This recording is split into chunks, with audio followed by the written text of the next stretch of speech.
This show, man. I don't call things perfect lightly.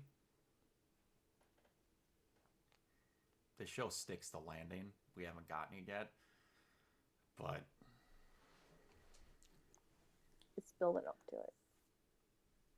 I was fighting back tears that entire episode. I'm not going to be able to fight them back in this next one. I know that, but Yeah. Yeah, I can just feel myself preparing to just lose it in the next one. like I know how the show ends, and I'm legitimately sick right now. Like my guts are like the first time that I've watched it. God, this show is so fucking good. Oh, okay. It is. Yeah. So Time anyway, to talk about it now. yeah. So we find out that Oculus kind of tricked Clavis to find out that what is going on and what Nona is experimenting with. Because totally not weird, totally not creepy how he did that. So say. Yeah. Yeah, Oculus is a So say. interesting cat. So, I said in the last episode that there is a cameo / appearance from a thing from another anime that this studio has worked on. And I have done so well to keep my mouth shut every time you said Light Yagami at home. Yeah. They just went ahead and did that. Yeah. Yeah. Yeah. Like, That's the one thing I remember so clearly from this anime is a Light Yagami at home. I just like, oh, like, she keeps saying this and I'm just keeping my mouth shut. When that popped up, I'm like, they're kind of rewriting the end of Death Note. What the hell? But yeah, you get to see that interesting thing, but we get to see Haruda for the first time in a bit. And Ginty is talking with Mayu about the fact that Haruda is there, but his soul hasn't come back yet. And anyone watching the show knows that that's kind of not how this works. Yeah, when that happened, I'm like, what are we doing here? Why, Ginty? What are you doing? Yeah, and it's showing that Ginty is getting challenged just as much by this bubbly, not exactly academic scholar 17-year-old as Decim is being challenged by could not be a more different person than her. Yeah. Knowing that no matter how different the person is, you can't exactly judge everyone the exact same way. Mm-hmm. Mm-hmm. Almost like that's kind of the point of the show. It is. There's very few shows where, like, a lot of anime I've enjoyed, and it's been written very well, and I've enjoyed it, and I'm like, that's a masterpiece. There's very few where, like, when I was done, I turned the TV off and I just sat there for a second and, like, realized that it actively changed how I thought about things. This is one of them. Like, this might be in the top 3 of that. And, so we get to go through, I'm going to start crying. We get to go through Chiyuki's memories of what she did when she was younger and what she really loved doing. And it was this Chavo book that she got, like, the idea of ice skating and stuff from. And one thing we didn't mention in an earlier episode that I thought was a great thing is that the analogy of, like, Chavo not being able to hear. Yeah. So when he's trying to, the boy is trying to express emotions to the girl that can't hear, it has to be done in different ways. Very much mirroring that, like, he can talk to her all he wants, but he doesn't know how to express emotions because he's not a human.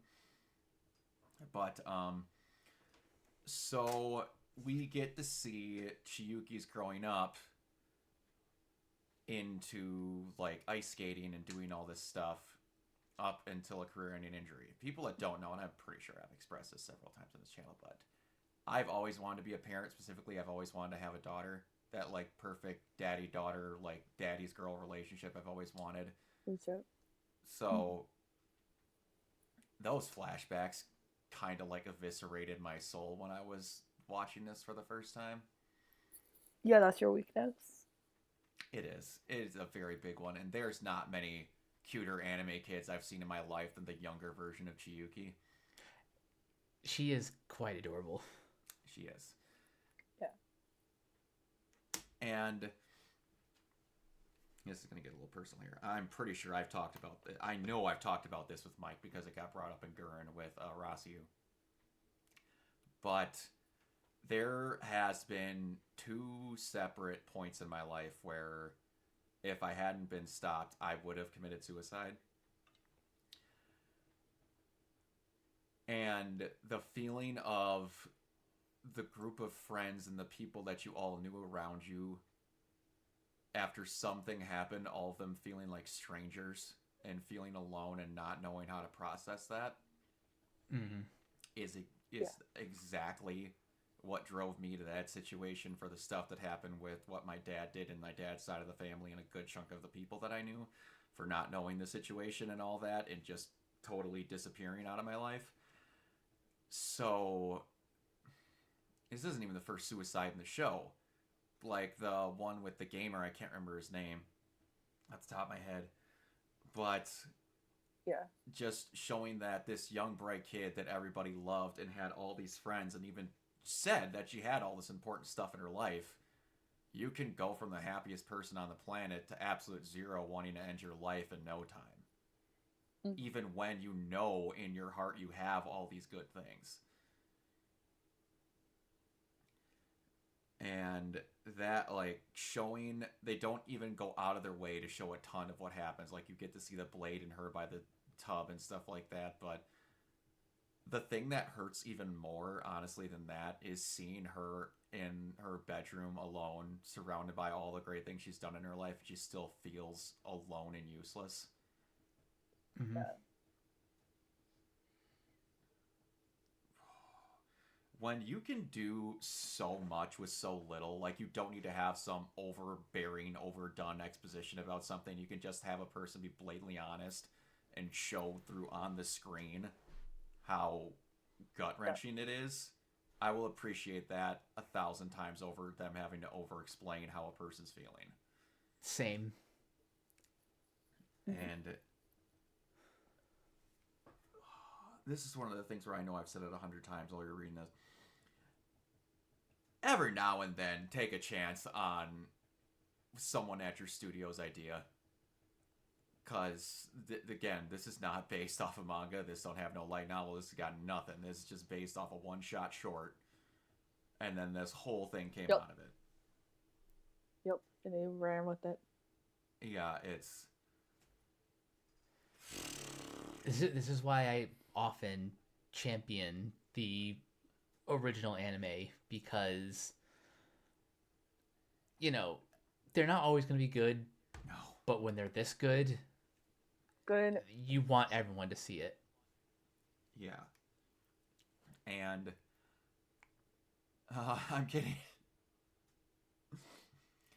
a very funny whiplash of like 2 different situations. Like, my favorite anime of this past season was Gachiakata, and one of the main things that the main character Rudo does is that he doesn't know like how to understand people's emotions. So 9 times out of 10, like, he doesn't even know how to smile, and it looks really creepy whenever he tries because he doesn't know how to process emotions, or he gets like really pissed. And then you have the opposite effect here, where what is essentially a machine that has been implanted with human emotions doesn't know. This is filler. Yeah, doesn't know how to process them or explain them either. It's just how the same concept can be done in 2 unbelievably different ways. And both can be amazing. Circling back to what I said about Violet Evergarden, this is kind of just a more high concept version of her arc in... Okay. Yeah. Yeah. Yeah, the talk he has with her about like it being a pleasure to meet her even though he barely knows who she is, and like him asking like what emotions are you feeling?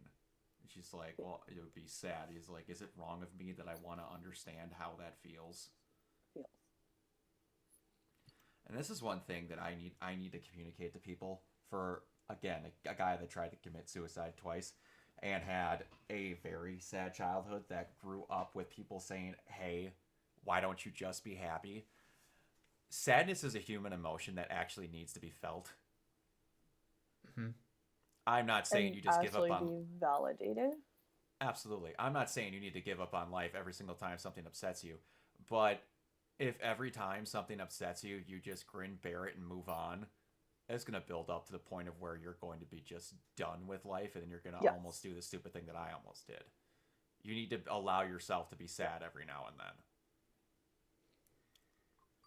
Like, Yes. no one is perfect. And I'm sorry to tell you, I'm going to be that guy that says it. Any of you macho roid boys douchebags that think that men aren't allowed to cry, you're a lot weaker than any man that's ever cried in their life. Exactly. Sorry.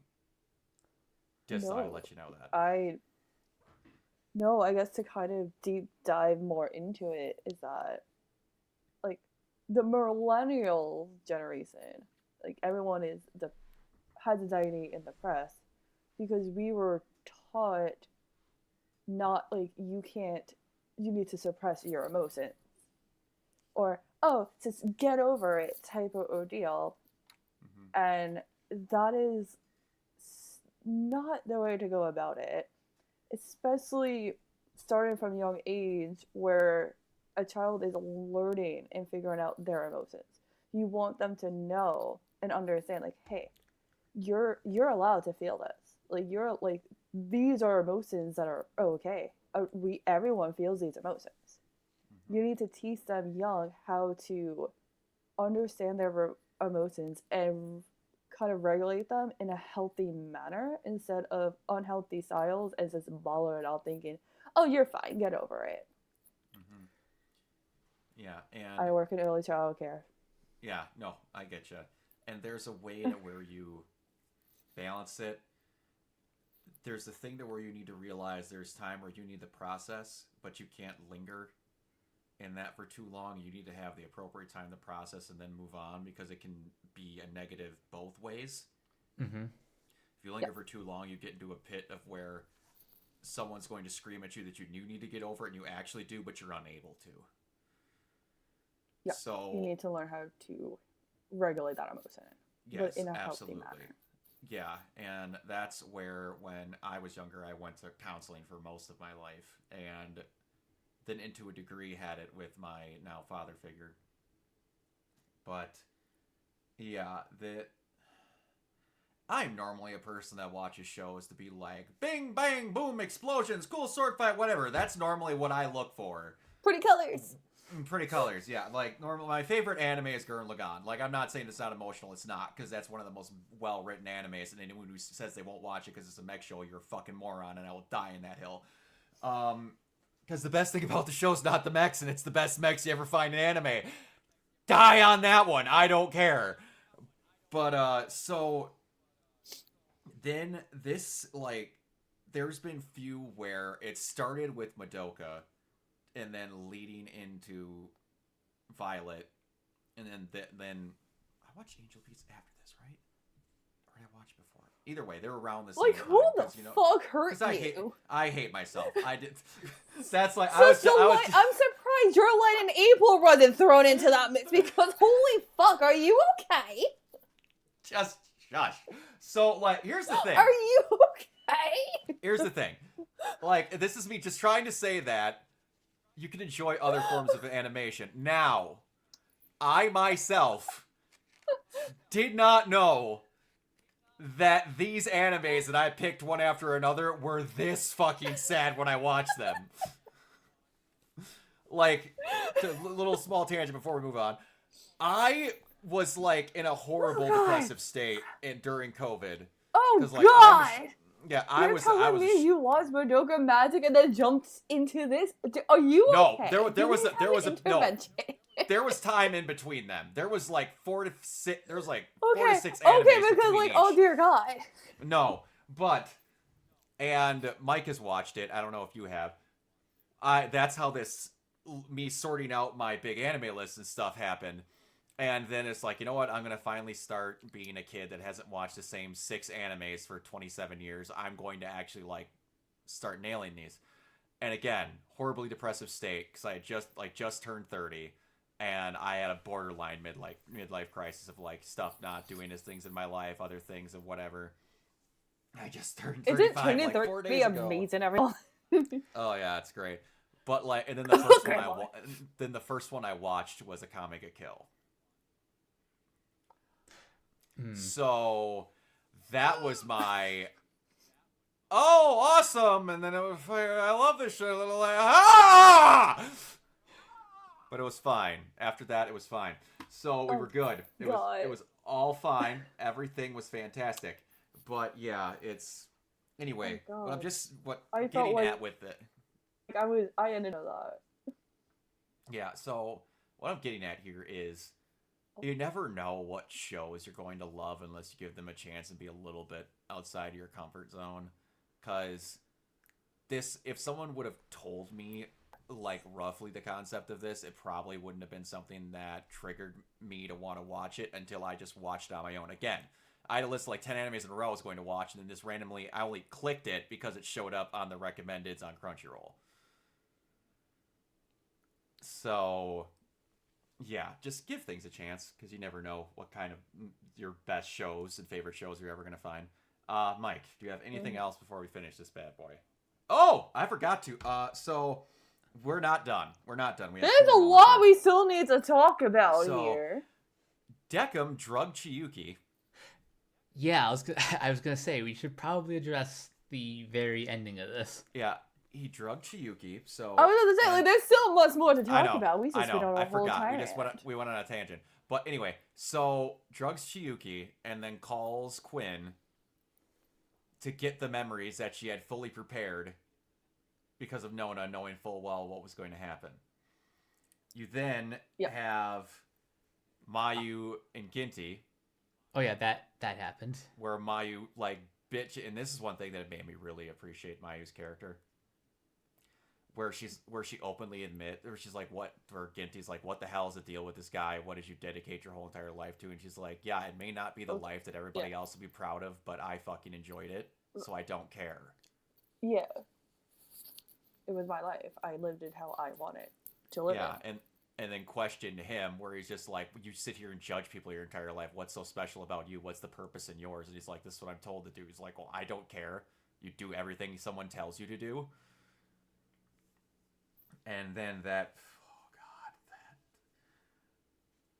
the going into the elevator for reincarnation, and then it switches to the void and they drop. Yeah, that was a very interesting moment.